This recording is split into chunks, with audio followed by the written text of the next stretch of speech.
잠언 15장 18절로 22절 말씀. 분을 쉽게 내는 자는 다툼을 일으켜도 노하기를 더디하는 자는 시비를 그치게 하느니라. 게으른 자의 길은 가시 울타리 같으나 정직한 자의 길은 대로니라. 지혜로운 아들은 아비를 즐겁게 하여도 미련한 자는 의미를 없인 여기느니라. 무지한 자는 미련한 것을 즐겨하여도 명철한 자는 그 길을 바르게 하느니라. 의논이 없으면 경영이 무너지고 치략이 많으면 경영이 성립하느니라.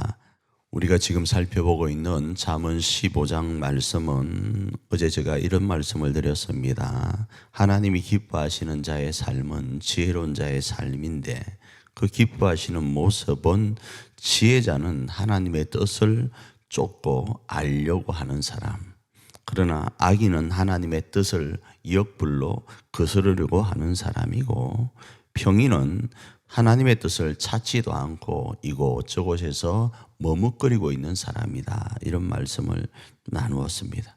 자, 오늘은 이런 상황 속에서 지혜와 어리석음이 이제 삶에 계속적으로 영향을 미치는데, 이 지혜는 어떤 역할을 하는가 하면 사물에 대한 사고와 기술적 이해를 높인다, 이렇게 이해할 수 있습니다.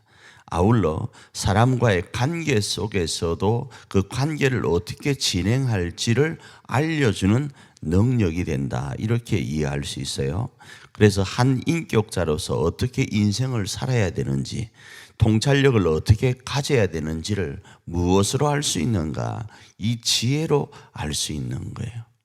우리가 인생 전체를 다 알고, 내가 A부터 Z를 다 알고, 내가 1살부터 100살이라는 삶을 다 알고 난 이후에 인생을 사는 게 아니지 않습니까? 때로는 모르는 길을 가게 됩니다. 그 모르는 길을 어떻게 갑니까? 모르는데 누구를 의지하고 가는가? 하나님을 의지하고 가는 것이 지혜로운 거예요. 그래서 아직은 내 앞에 무언가가 어떤 것이 펼쳐질지 모르지만 그 하나님이 이끄시는 이끄심 따라, 그 지혜자의 지혜의 근원이신 그분을 따라서 한 걸음 한 걸음 가다 보니까 하나님이 그 목적지에 도달하게 하시는 거예요. 이게 지혜라는 거예요.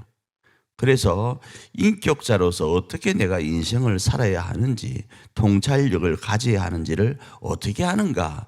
여호와를 찾고 찾으면서 가는 거예요. 그래서 오늘 우리도 이 새벽에 나온 이유가 여기에 있는 겁니다.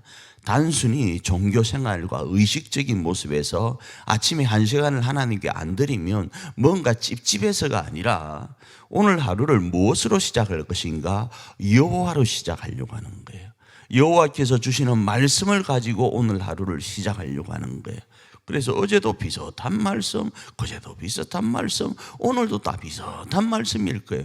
그런데 우리가 어제나 그제나 옛날이나 받았던 말씀 다 머릿속에 기억을 못하고, 그 기억 못하는 속에 또 우왕좌왕할 수 있으니까 단순하게 오늘 주시는 이 말씀 또 부여잡고 오늘 하루 걸어가 보는 거예요. 걸어가 보다 보면 이 말씀이 나를 이끌어서 나를 목적지가로 인도한다, 이겁니다. 그래서 사물에 대한 사고와 기술적 이해를 높여줄 뿐 아니라 한 인격자로서 어떻게 인생을 살아서 어떤 사람을 어떻게 내가 대할지를 알게 하는 것이 이 말씀이다, 이겁니다.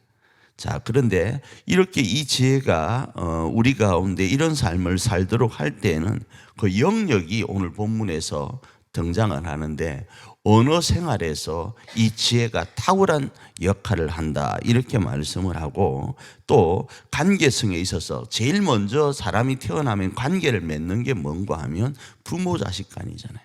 그 부모 자식 간의 관계에서 어떻게 내가 관계할 것인지, 부모님을 어떻게 대하고 자식을 어떻게 대할 것인지를 오늘 본문에 훈계라는 단어로 이야기를 하는 거예요. 그래서 아비에게는 어떠해야 되고 어미에게는 어떠해야 된다가 이 내용 가운데 있는 겁니다. 아울러 우리가 계속적으로 이 잠언을 살펴보면 재물에 대한, 물질에 대한 것들이 많이 나옵니다. 왜 그렇습니까? 삶의 구체적 영역이 바로 이 언어 생활이고, 그리고 부모 자식 간의 생활이고 재물과의 관계이기 때문에 재물을 부정시하지 않는 거예요. 재물을 하나님께서 내신 거룩한 부자가 되길 원하시는 것이 이 성경의 말씀이다 보니까 이 삶의 구체적 영역인 언어 생활과 부모 자식 간의 관계 속에, 재물과의 관계 속에 이 지혜는 영향력을 미친다라는 거예요. 그래서 그 결과 지혜로 그 일을 감당하면 어떤 역사가 일어나는가? 화평해진다. 그리고 형통해진다. 성공을 거둔다가 이 자문의 전체적인 내용입니다. 이걸 이제 가정으로 하나만 그냥 가져와서 살펴보면 가정에 뭘 주는가? 화평을 주는 거예요. 부모를 즐겁게 하는 거예요. 사회생활로 가져와 보면 사람들의 의견을 듣고 종합하여 판단할 수 있는 리더십을 주는 거예요. 똑불 장군이 아닌 거예요. 하나님은 공동체라는 것을 애초부터, 태초부터 계획하신 분이셔서, 안 그러면 하나님이 1인 독재로 살도록 하시려고 했으면 어떻게 합니까? 아담 하나만 만들었겠죠. 그러나 하나님은 아담을 만드시고 아담의 바로 몸과 뼈인, 살과 뼈인 하와를 만들어서 공동체를 만드신 거예요. 그 공동체를 만든 것은 상호 보완, 상보적인 존재가 되도록 하기 위해서 만드신 거예요. 그래서 오늘 본문에 이렇게 말씀하는 거예요.